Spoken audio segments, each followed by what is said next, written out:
Hello everyone, it's Sammy Ayo with SAA Services, and I do welding services. I have my welding shop behind me, welding, fabrication, modifications, and repair. Starting this video off, as always, I like to have a safety moment. Safety is the most important thing we do every day at our jobs. We can't afford to get hurt. We got to take care of our bodies and our minds, and make sure we do our job safely so we can continue to do it each and every day. In this video, I want to discuss welding eye protection.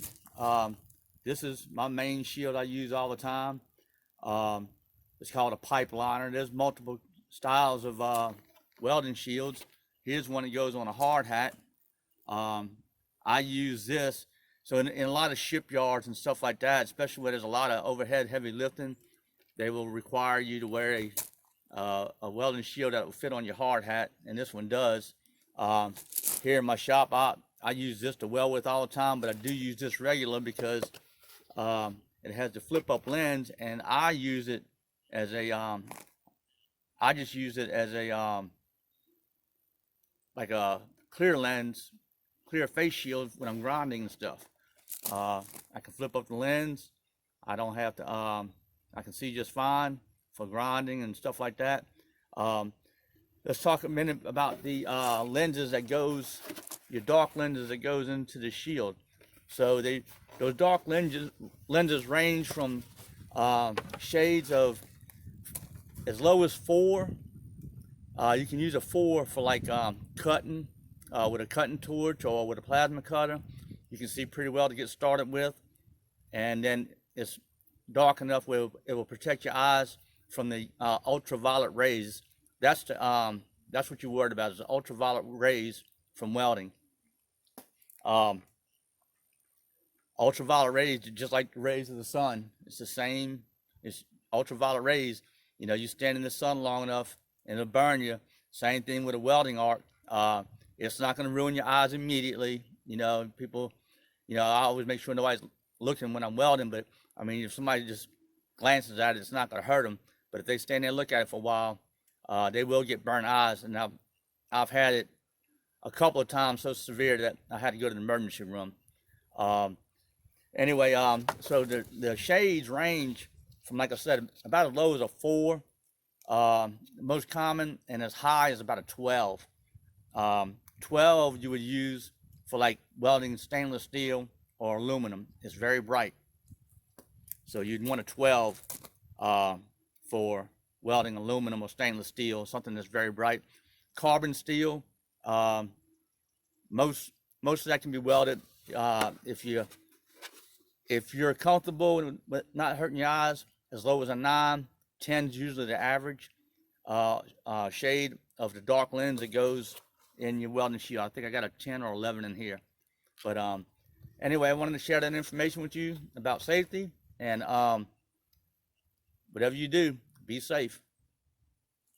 It's Sammy Ayo with SAA Services Welding Shop again today.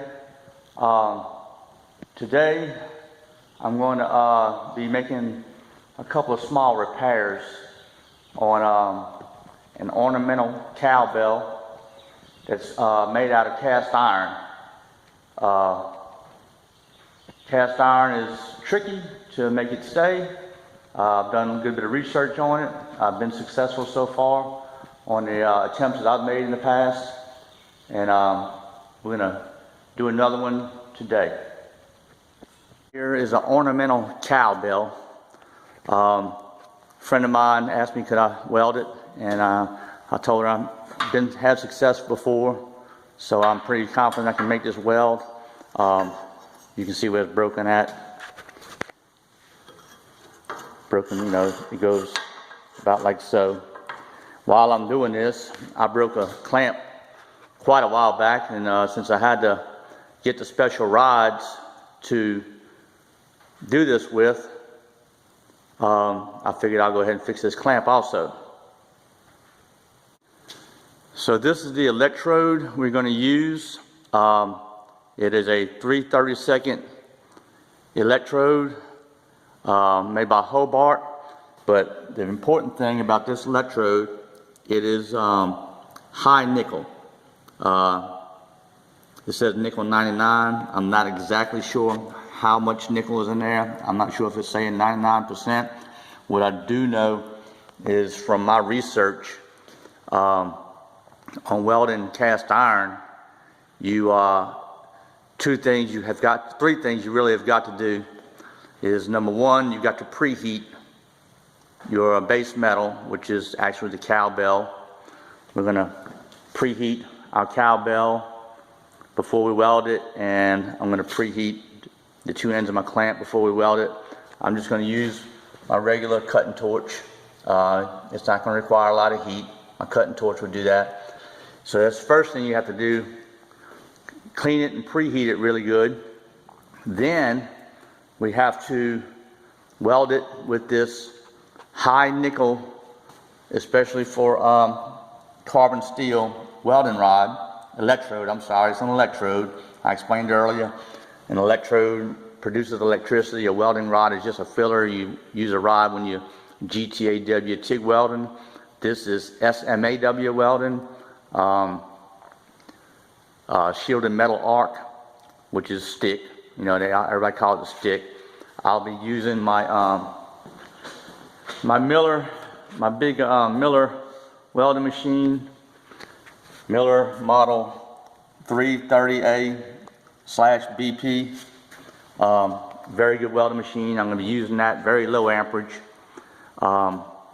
And we're going to make this weld with this high nickel rod. The third thing we got to do is we got to really cool it down slow.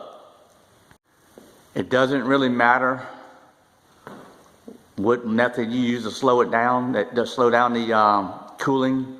After we weld it, we got to cool it really slow. It doesn't really matter the method. So I'm just simply going to take this old house sheet off a bed that we don't use anymore, and I'm just going to, after I finish making this welding this cowbell together, and then welding this C-clamp back together, I'm just going to wrap it up. As soon as I finish welding, throw it inside this old house sheet, real tight, and just let it cool slow. I won't even open that sheet up for probably an hour, hour and a half. And anyway, so that's what we're fixing to do. And we're going to get started.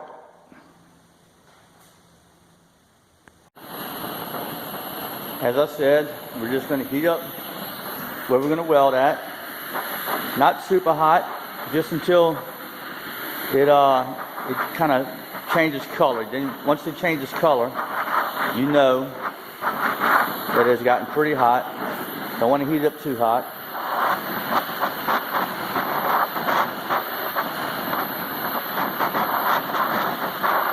Give it a good bit of heat to it. We're going to put some heat also on this part here that we're going to weld. Get this off to the side so I don't burn myself when I go to pick it up. Get it pretty hot.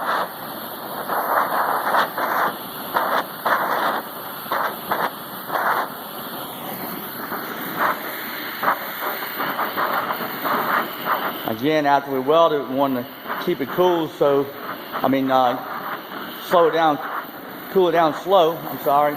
So that means we want to have it pretty warm before we get started so that we can get it welded while it's still warm, still pretty hot, and then weld it and get it wrapped up as soon as possible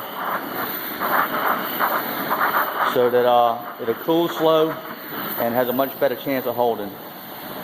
So we're gonna weld this in just a minute.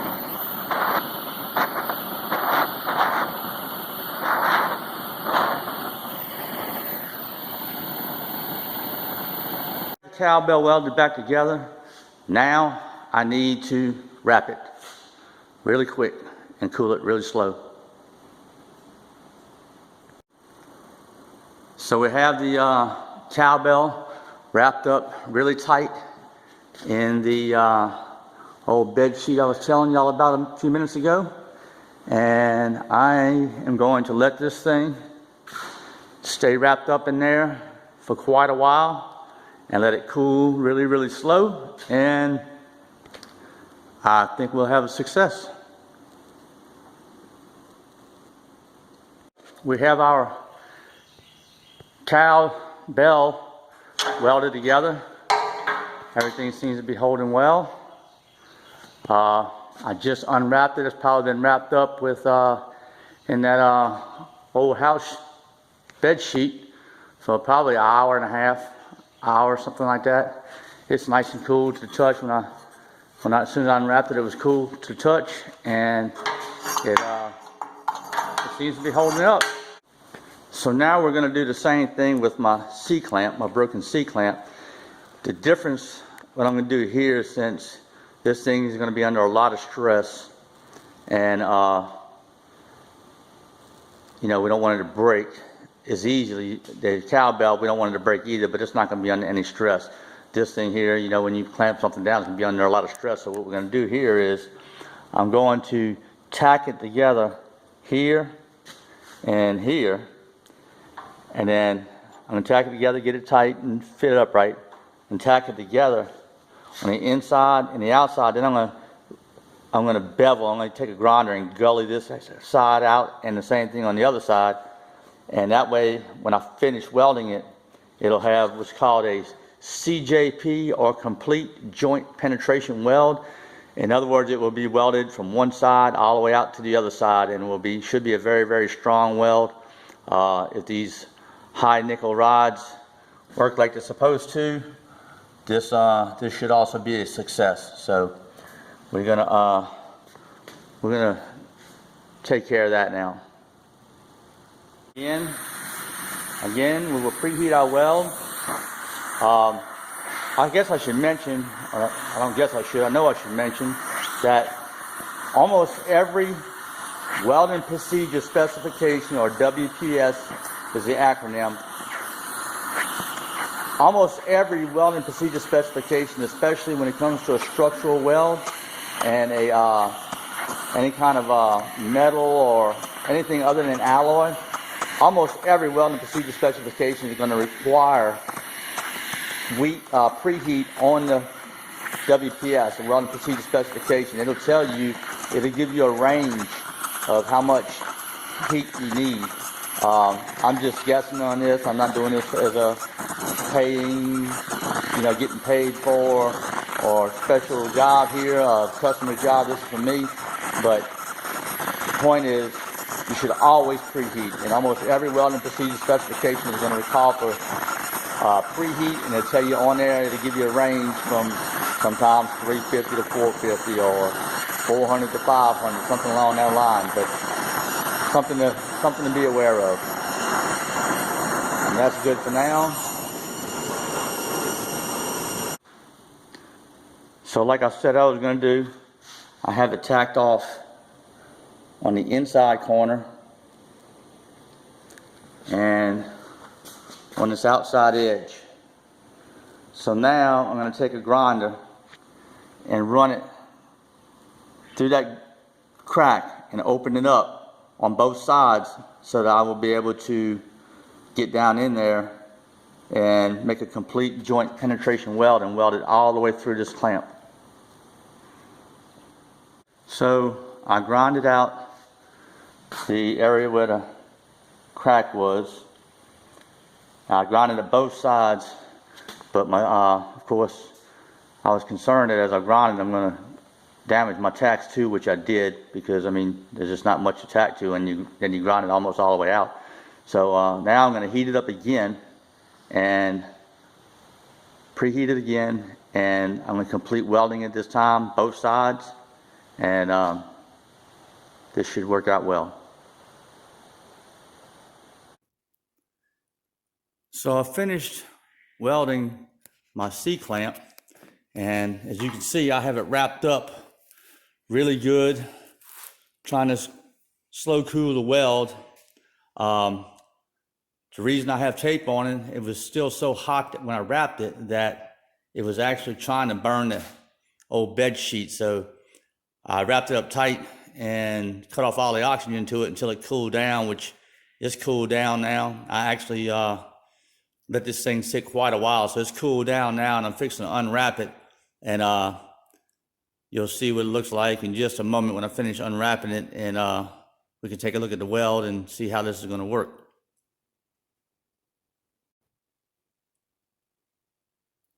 So I have successfully welded my C-clamp back together, and seems to be doing good.